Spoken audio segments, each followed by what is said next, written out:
Hey, what's going on, guys? J-Mac here. So today we're going to showcase a Tiklandian sacrifice build in patch 2.2. I made a video on this build a little bit earlier in the PTR, but they've made some changes since then, so I figured it was a good time to go back over the build.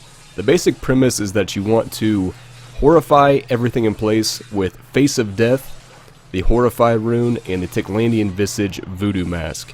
And by doing this, you should be able to keep yourself alive and to keep your pets alive at the same time. The one thing to keep in mind is that the build is very squishy if you don't have things crowd controlled. So you will get one shot, but again, the idea is to keep everything crowd controlled in place so that doesn't happen. So when you first start playing the build, it may take some getting used to because there is a little bit glass cannon. Now let's get right into it with the abilities. First off, we have Haunt, Poison, Spirit. Haunted enemies take 20% more damage from all sources. Also going to proc our Fetish Sycophants with the new Belt of Transcendence. We're also going to run 2-piece Jade Harvester, which gives us some nice single target damage as well, which we'll go over both of those items when we go over the gear itself here in just a minute. We've got Sacrifice Provoke the Pack. Gain 20% increased damage for 5 seconds after using Sacrifice. With the new revamped Homunculus, which summons a zombie dog every 2 seconds, you'll be able to keep 3 stacks up pretty much all the time. This also gives us some nice AoE damage as well.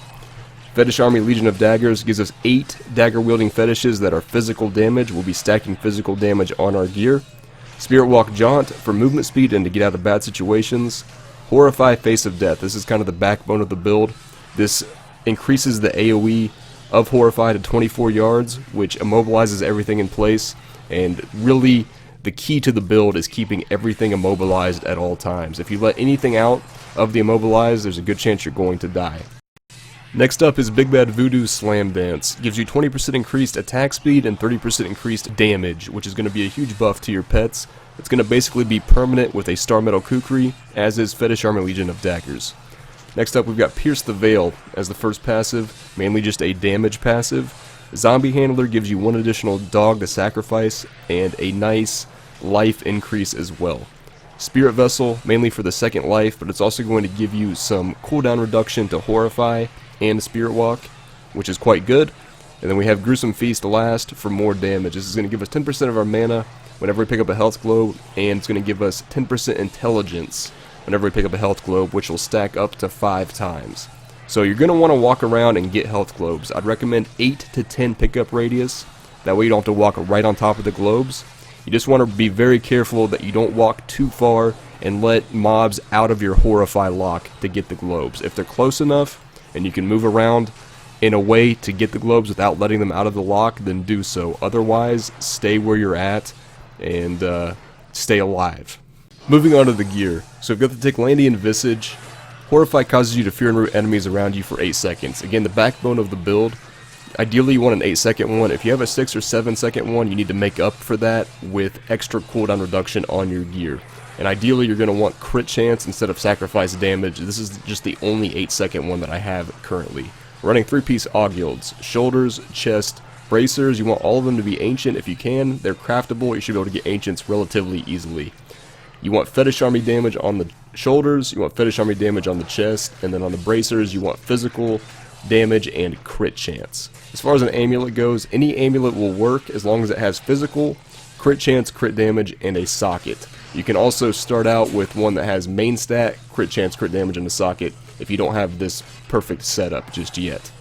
We're also running the new Belt of Transcendence. Summon a Fetish Sycophant when you hit with a mana spender. So again, our Haunt is going to summon our fetishes so we don't have to run the passive in this build. And we're running Tasker and Theos.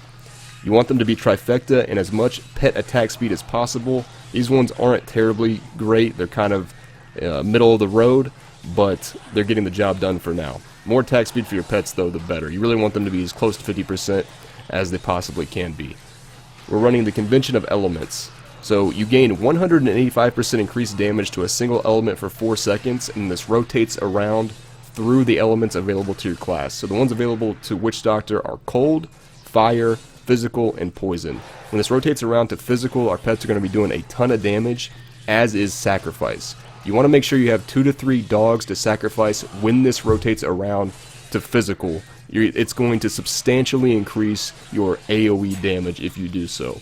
This will also increase your haunt damage with the 2-piece Jade bonus, which we're going to go over now. So we've got the Jade pants and the Jade boots, and then the new 2-piece bonus in patch 2.2.